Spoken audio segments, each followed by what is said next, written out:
ఇంకో ఈవిడ మాటల ద్వారా తెలుస్తుంది నోటి దోల అని చెప్పేసి ఒక మళ్ళీ రిపీట్ చేయకండి ప్లీజ్. మాట్లాడతాను. నేను రేస్ చేయను. ఒక్క నిమిషం సార్, నేనేమంటాను అంటే ఇలాంటి మాటల సంస్కృతిని మనం దయచేసి మీరందరూ కూడా బాయ్కాట్ చేయండి, ఖండించాలి. అలాంటి మాటలు మాట్లాడుతున్నప్పుడు మ్యూట్ చేయడం నేర్చుకోండి. ఇంకొకటి ఏంటి, ఇష్టం వచ్చినట్లు మాట్లాడితే వెళ్ళి సిఐడి వాళ్ళు కొట్టేస్తారా? ఎవరిని కొడతారు? ఎవరికుందా హక్కు? పోలీసులకు ఉందా ఒక మనిషి మీద చేసే హక్కు? వాడు నేరస్తుడైనా ఉందా హక్కు? ఎవరు శిక్షలు విధించాలి? ఎవరు విధించాలి? న్యాయస్థానాలు విధించాలి. వీళ్ళు ఇష్టం వచ్చినట్లు మాట్లాడడం, నోరేసుకుని అరవడం, నోరేసుకుని అరిస్తే మీరు పాయింట్ కరెక్ట్ అయిపోద్దా? ఎన్ని లాజిక్లెస్ పాయింట్స్ మాట్లాడింది ఈ రోజు. వాళ్ళు ఆపుతున్నారా? కనీసం ఇష్టం వచ్చినట్లు మాట్లాడుకుంటూ ఇష్టం వచ్చినట్లు రజనీ గారిని ఏమంటుంది? డాక్టర్ పట్టానా లేకపోతే సారీ లాయర్ పట్టానా లేకపోతే ఇలా పట్టా అంటారా? సుజాత గారు పద్మ గారు రెస్పాండ్ అయ్యాక మీరు మాట్లాడేది. చెప్తున్నా, నేను ఎక్కడా కూడా మా ప్రభుత్వం పైన మాట్లాడితే విమర్శిస్తే, లేకపోతే బాబు గారి పైన ముఖ్యమంత్రి పైన విమర్శిస్తే మేము మిమ్మల్ని అరెస్ట్ చేస్తామని చెప్పట్లే. ఇప్పటికీ చెప్తున్నా, మీరు విమర్శ చేసినప్పుడు సద్విమర్శలు చేయండి. ఉంటే నిజంగా తప్పులు ఉంటే చేయండి. మెగాడి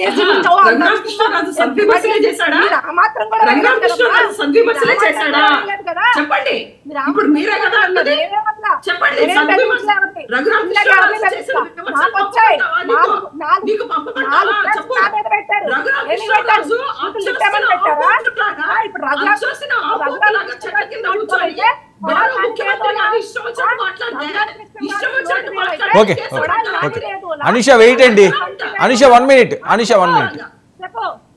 పద్మ గారు రెస్పాండ్. వెయిట్ అండి, వెయిట్ సుజాత గారు 1 minute. పద్మ గారు రెస్పాండ్.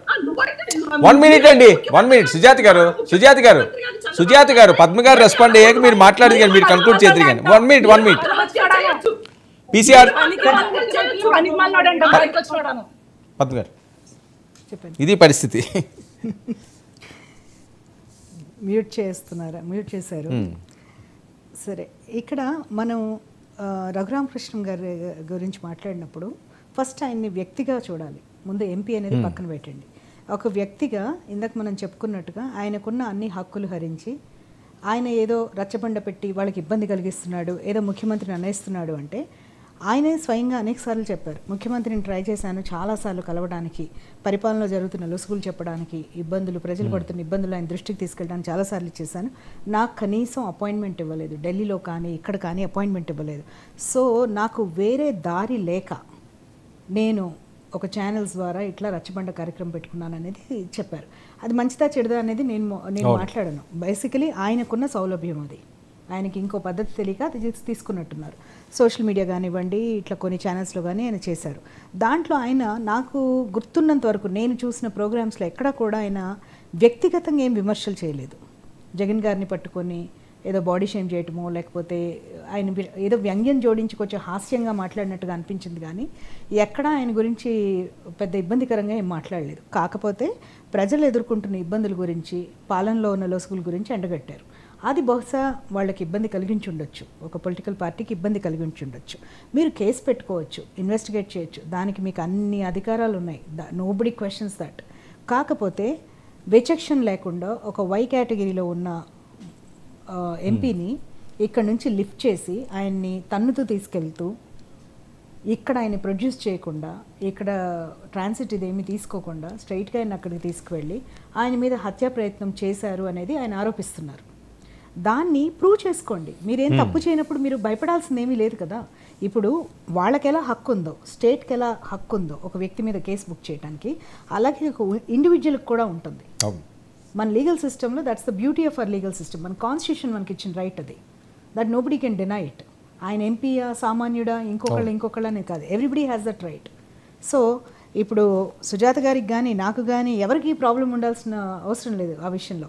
అండ్ కేసు బుక్ అవుతుంది అండ్ ఇన్వెస్టిగేషన్ జరుగుతుంది. ఇన్వెస్టిగేషన్లో తెలుస్తాయి విషయాలు, ఎవరు అబద్ధం చెప్తున్నారు, ఎవరు నిజం చెప్తున్నారని తెలిసిపోతుంది. ఒకవేళ కనుక అక్కడ ఒకవేళ అందరి ఫోన్స్ అక్కడ ఉన్నాయని డేటా బయటకు వచ్చిందనుకోండి, definitely that's a point of concern. ఒక సీనియర్ ఐపీఎస్ అధికారులు ఇద్దరు ఒకేసారి రావడము, ఆర్ ఇద్దరా ఐదుగురా అనేది తేలుతుంది ఇన్వెస్టిగేషన్లో. బట్ అంతమంది రావటం, ఎంతసేపు ఉన్నారు అక్కడ, ఏం చేశారు అక్కడ అనేది it can be proved. In investigation. దాని ప్రకారంగా శిక్షలు ఉంటాయా లేదా రఘురామకృష్ణరాజు గారే తప్పుడు కంప్లైంట్ ఇచ్చారు ఏదనేది తెలుస్తారు కదా. మీరెందుకు అంత ఆతృత పడాల్సిన అవసరం ఏం లేదు. కేసు ఇప్పుడే కదా బుక్ అయింది. Let them investigate. ఎవరు తప్పో తేలుతుంది. దాన్ని బట్టి ఆతృత పడట్లేదు మేడం గారు. మేము ఏం చెప్తున్నామంటే ఈ ప్రొసీజర్ అంతా అయింది. ఆయన ఏం పెద్ద గాంధీ మహాత్ముడు కాదు, చంద్రబాబు నాయుడు గారు ఏం గాడ్సే కాదు. ఇక్కడ ఆయన ఏ రకంగా మాట్లాడాడు జగన్మోహన్ రెడ్డి గారిని అనేది ఆన్ ద రికార్డ్ ఉంది. మీకు పంపిస్తాను. అసభ్యంగా మాట్లాడలేదా, ఆయన లిమిట్స్ దాటి మాట్లాడారు. ఆయన జగన్మోహన్ రెడ్డి నేను చూసినంత వరకు అని చెప్పాను. అందుకే నేను అన్ని ఎపిసోడ్స్ చూడలేదు. నేను చూసినంత వరకు ఆయన వ్యంగ్యంగా మాట్లాడి కొన్ని విషయాలు చెప్పారు. చూడండి, మీరు ఢిల్లీలో రచ్చబండ కింద కూర్చొని సుజాత గారు లాంగ్వేజ్ అబ్జెక్షన్ అయితే సుజాత గారు మీ మంత్రులు ఎమ్మెల్యేలు కొంతమంది ఎంత అభ్యంతరకమైన ఎంత అభ్యంతరకరమైన లాంగ్వేజ్ వాడారో మీరు ఒక్కసారి తిరిగి చూసుకోండి. అసెంబ్లీలో కానీ అసెంబ్లీ బయట కానీ ఎక్కడైనా సరే ప్రతిరోజు చెప్పండి. అలా చెప్పుకుంటూ వెళ్తే సిగ్గుపడే లాంగ్వేజ్ యూజ్ చేశారు. అసెంబ్లీలో జగన్మోహన్ రెడ్డి గారిని బోండా ఉమా ఎట్లా మాట్లాడాడంటే ఎరా అని మాట్లాడలేదా? బోండా ఉమా చెప్పండి. మీ అయ్యన్న పాత్రుడు ఎంత శుద్ధమైన భాష మాట్లాడండి చెప్పండి.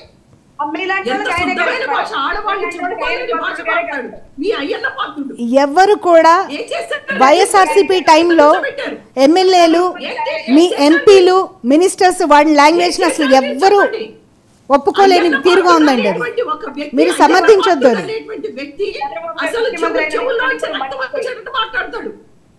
మీకు తెలుసా విషయం?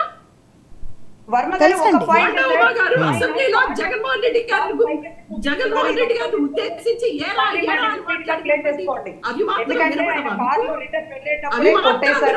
మీకంత అబ్జెక్షన్ అయితే ఆయన సస్పెండ్ చేసుకోవాల్సిందండి.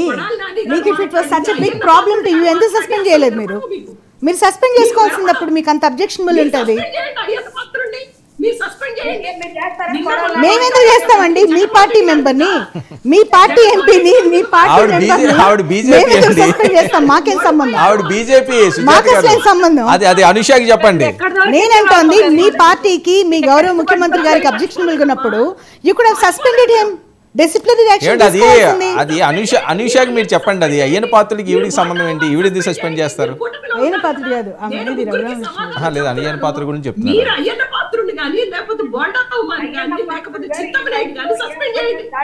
ఓకే, ఏ అర్ధరాత్రిలో వచ్చి సుజాత గారికి చెప్పారో ఆయన మీద రేప్ కేసు కట్టినప్పుడు ఆయన పాపం నా మీద రేప్ కేసు కడతారేంటో బాబోయ్ అనుకుంటూ ఆయన భాష ఆయన ప్రదర్శించారు. నా మీద కట్టడం ఏంటో బాబు, నేనెవరు ఆడదాని మీద కట్టాను. సుజాత గారికి మాట్లాడితే అది చాలా శుద్ధ సంస్కృతం. శుద్ధ సంస్కృతం అది మీరు మాట్లాడితే. అమ్మా రజని, మీరు మాట్లాడితే అది శుద్ధ సంస్కృతం. మేము మాట్లాడితేనేమో అది చాలా బూతు, పెద్ద బూతు. తెనాలి శ్రావణ్ కుమార్ గారి మీద ఎస్సీ ఎస్టీ కేసు కట్టడం, హోమ్ మినిస్టర్ గారి మీద 23 కేసులు, ఆవిడ మీద కూడా ఎస్సీ ఎస్టీ కేసులు కట్టడం. ఇప్పుడు ఒక అయ్యన పాత్రుడు గారిని జగన్మోహన్ రెడ్డి గారిని అసెంబ్లీలో వైసీపీ పార్టీ వాళ్ళని, రోజా గారిని ఏ రకంగా ఒక రోజంతా డిసప్పేర్ అయిపోయారు. ఒక రోజంతా డిసప్పేర్ అయిపోయి పోలీస్ వెహికల్ లో పెట్టి రోజంతా తిప్పింది చంద్రబాబు నాయుడు గారు కాదా? ఏం మర్చిపోయారా మీ చరిత్ర అంతా? చెప్పండి. ఏ దేశం పంపించారు? మళ్ళీ వచ్చి రోడ్డు మీద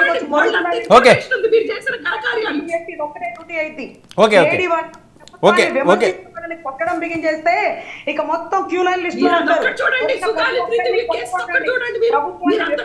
ఓకే రజనీ గారు, ఫ్యామిలీ మెంబర్స్ గురించి సంస్కారం లేకుండా